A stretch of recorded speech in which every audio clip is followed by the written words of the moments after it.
Jane, and thank you to the Open Hearts Gala Committee, and board members and staff, and thank you to my fellow recipients of this award. It is such an honor to be here tonight. To be honored by an organization whose story is rooted in two things I believe in very much. The first is optimism, and the second is the better side of our shared humanity.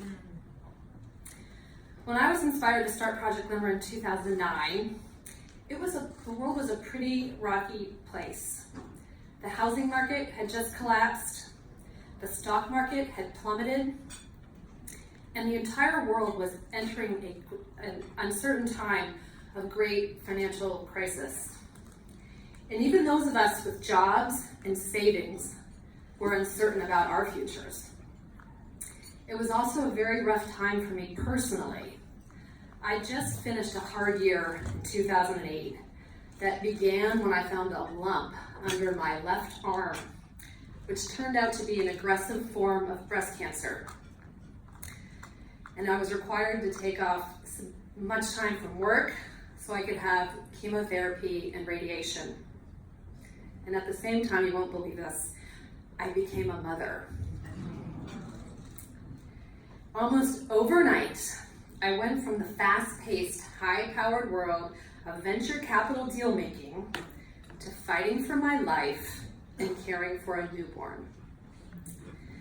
While my daughter brought me much joy, I still felt very much alone. The challenges of new motherhood are hard enough without having to deal with brutal cancer treatments. And for the first time in a long time, I felt I had no real community to lean on. So when a year later, I found myself at a holiday toy drive, I wanted to give. I wanted to make someone else's life better. So I asked the San Francisco Firefighters Toy Program, what did they need most? And they said they had no gifts for teenage girls. I was stunned. I couldn't believe it. I remembered what it was like to be a 12-year-old girl and how hurt I was when my very specific gift requests were met with sad substitutes. Adolescence is painful and hard.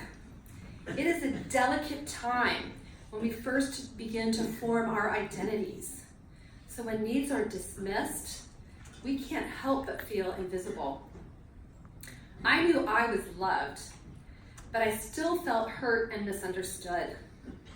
And because I could still feel the pain of my 12-year-old self not fully being valued or recognized, I couldn't imagine what it must be like for these girls who had much less than I did. Girls who had few people in their lives to tell them they were special, that their voice mattered, that they had a place in the world, and that we needed them. So that year, I wrote a check to buy gifts for the girls, but I couldn't shake my sadness. These girls were being forgotten by our community, and somebody needed to change that. So the following year, I gathered up all of my previously treasured costume jewelry, and I had my friends and family do the same. And we had our first unofficial Glimmer drive, where we polished and packaged gifts and put them in beautiful boxes. We collected gift cards and new makeup, and we delivered them to the San Francisco Firefighters Toy Program. We gave 800 gifts, and we felt like we had boiled the ocean.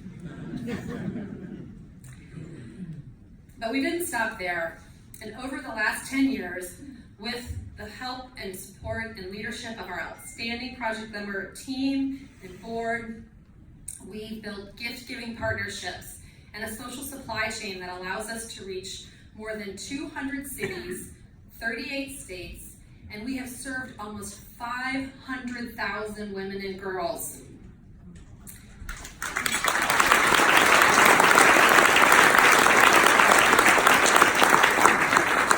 And this year, our goal is to reach every state in the union.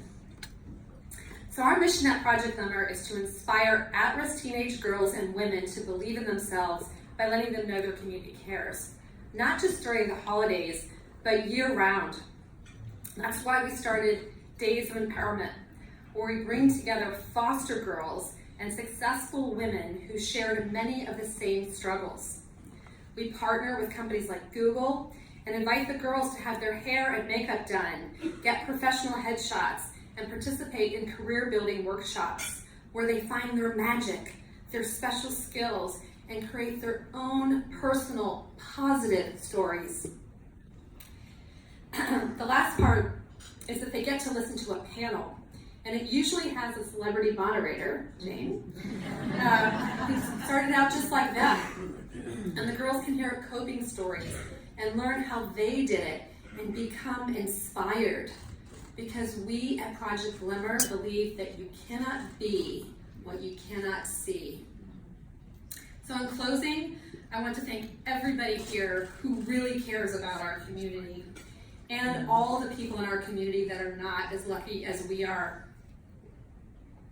We at Project Glimmer believe that everybody needs to be valued and that every girl needs to be valued. Because when a girl believes in herself, she can change the world. Thank you.